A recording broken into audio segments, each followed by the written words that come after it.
আসসালামু আলাইকুম। কেমন আছেন আপনারা সবাই? আমি আলহামদুলিল্লাহ আমার পরিবার নিয়ে অনেক ভালো আছি। আশা করছি আপনারা অনেক বেশি ভালো আছেন। আজকে আবার একটা নতুন রেসিপি নিয়ে আপনাদের সামনে হাজির হলাম। আজকের রেসিপি হচ্ছে বালুশাহী বা বালিশাহী মিষ্টি। এই মিষ্টিটা আমি রেশনের উপকরণে তৈরি করে দেখাবো। তো চলেন দেখি রান্না শুরু করি। এখানে একটা বাটিতে আমি চায়ের কাপের মাপে 1.5 কাপ ময়দা নিয়েছি। 1 চামচ বেকিং পাউডার দিয়ে দিব। শুকনো উপকরণ ভালোভাবে মিশিয়ে নিচ্ছি। মেশানো হয়ে গেলে ময়দার মধ্যে আমি 1.5 টেবিল চামচ ঘি দিয়ে দিব। ভালোভাবে ঘিটা ময়দার সাথে মাখাতে হবে। অবশ্যই ভালোভাবে মাখাতে হবে বা ময়াম দিয়ে নিতে হবে। আমার মনে হচ্ছে এখানে আরেকটু ঘি লাগবে। এই পর্যায়ে আমি ঘি ব্যবহার না করে 1 টেবিল চামচ তেল ব্যবহার করলাম। দেখেন, এখন মুঠি করলে মুঠি হয়ে যাচ্ছে, ভেঙে দিলে আগের মতো হচ্ছে। মাখানো হয়ে গেছে। এখন অল্প অল্প করে পানি দিয়ে আলতোভাবে বালুশাহী মিষ্টির একটা ডো তৈরি করে নেব। কোনোভাবে চেপে চেপে এই ডো তৈরি করা যাবে না, আলতোভাবেই মাখাতে হবে। এই ডোটা একেবারে সফট করে তৈরি করে নিব না, একটু এবড়ো থেবড়োই হবে। ডোটা মাখানো হয়ে গেছে।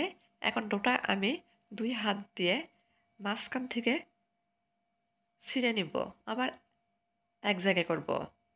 এভাবে মাঝখান থেকে ছিঁড়ব, এক জায়গায় করব, এরকম করে 5-6 বার করে নিচ্ছি। এতে করে মিষ্টি তৈরির সময় মিষ্টির মধ্যে লেয়ার সৃষ্টি হবে।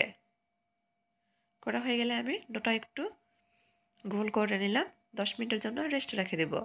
চুলার উপর কড়া বসে দিয়েছি। কড়াতে আমি 1/2 কাপ চিনি নিয়েছি, সাথে 1/2 কাপ পানি দিয়ে দিলাম, 2টা এলাচ দিয়ে দিলাম। আমি এখানে 1/2 কাপ চিনি ব্যবহার করেছি, কারণ আমার আগে একটু চিনির শিরা ছিল, সেটা দিয়ে দেব 1 কাপ মতো। শিরাটা ঘন দেখে আমি সেখানে 1/2 কাপ পানি ব্যবহার করেছি। এখন চুলা জ্বালে দিয়েছি, চিনির শিরা বলক চলে আসছে।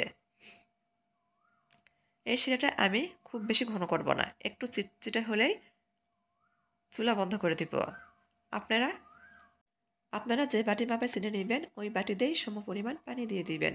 এখন 10 মিনিট পর ঢাকনা খুলে মিষ্টির ডো থেকে অল্প একটু ডো 2 হাতে নিয়ে হাত দিয়ে ঘুরিয়ে ঘুরিয়ে গোল করে নিব। তারপর আলতোভাবে চাপ দিয়ে চ্যাপ্টা করে নিচ্ছি। মাঝখানে আঙুল দিয়ে ডিপ করে আঙুলটা একটু ঘুরিয়ে ঘুরিয়ে নিলেই বালুশাহী মিষ্টি তৈরি হয়ে যাবে। আপনাদের সুবিধার জন্য আমি আরও কয়েকটা মিষ্টি তৈরি করে আপনাদের দেখাচ্ছি। প্রথমে একটু ডো নিয়ে 2 হাত দিয়ে ঘুরিয়ে গোল করে নিচ্ছি, আবার হাতের তালুর সাহায্যে চ্যাপ্টা করে নিব। আঙুল মাঝখানে দিয়ে ডিপ করে আঙুলটা একটু ঘুরিয়ে ঘুরিয়ে নিলেই দেখেন কত সুন্দর লেয়ার সৃষ্টি হবে। এভাবেই আমি সব মিষ্টি তৈরি করে নিব। আমার আজকের রেসিপি যদি আপনাদের ভালো লাগে একটা করে লাইক দিয়ে পুরো ভিডিও দেখে নেবেন। আর অবশ্যই আপনাদের পরিবারের সাথে শেয়ার করতে পারেন। আমার সব মিষ্টি তৈরি করা হয়ে গেছে, এখন ভেজে নিব। চুলার উপর কড়া বসে দিয়েছি। কড়া গরম হয়ে গেলে পরিমাণ মতো তেল দিয়ে দিব। তেলটা হালকা কুসুম গরম হলে বানিয়ে রাখা মিষ্টি গরম তেলের মধ্যে দিয়ে দিব।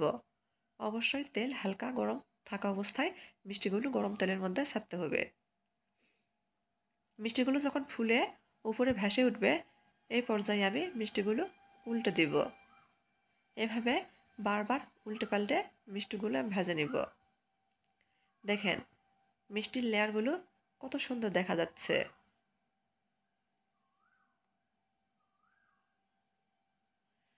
মিষ্টি ভেজে নেওয়া হয়ে গেছে, এখন উঠে নিব। সরাসরি আমি গরম তেল থেকে উঠে আগে থেকে তৈরি করে রাখা চিনির শিরার মধ্যে দিয়ে দিব। শিরার মধ্যে বেশিক্ষণ রাখার দরকার নাই, এখানে আমি 3 থেকে 4 মিনিট মতো রাখবো। এক পাশ কিছুক্ষণ রাখার পর উল্টে অপর পাশ কিছুক্ষণ রাখবো। এভাবে 3-4 মিনিট রাখার পর মিষ্টিগুলো শিরা থেকে উঠে নিচ্ছি আর আপনাদের পরিবেশন করে দেখাচ্ছি। আমি 2 টেবিল চামচ গুঁড়া দুধের সাথে 1 টেবিল চামচ ঘি মিশিয়ে ইনস্ট্যান্ট মাওয়া তৈরি করে নিয়েছিলাম। এখন সেই মাওয়া দিয়েই আপনাদের মিষ্টিগুলো পরিবেশন করে দেখাচ্ছি। দেখেন মাশাল্লাহ কত সুন্দর হয়েছে। আমার আজকের রেসিপি যদি ভালো লাগে অবশ্যই চ্যানেলটি সাবস্ক্রাইব করবেন আর আমাকে সাপোর্ট করার জন্য নিয়মিত চ্যানেলের পাশেই থাকবেন। আজকের মতো এই পর্যন্তই। সবাই ভালো থাকবেন। আল্লাহ হাফেজ।